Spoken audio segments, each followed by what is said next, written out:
Magandang umaga sa inyo mga idol. Magandang araw.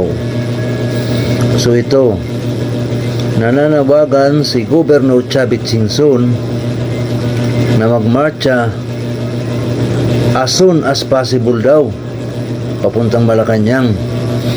So ito, napakalaking gulo ito mga ka-idol. Kasi alam nyo naman, kilalang kilala si Chavit Singson. Siya na ang nananawagan ngayon. So dapat matatakot na dito ang Pangulo.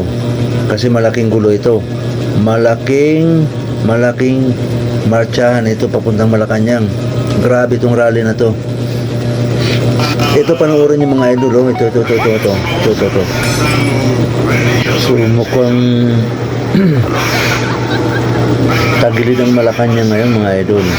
Kasi yung rally na yan, pag yan na nangyari, grabe yan. Sobrang laki. Siguro mapupuno ang buong Maynila. Kasi si Chavit Singson na nananawagan kilalang tao yan. Chavit Singson, sobrang kilala yan. Siya ang nananawagan ngayon. Kaya ang rally na yan, grabe laki talaga.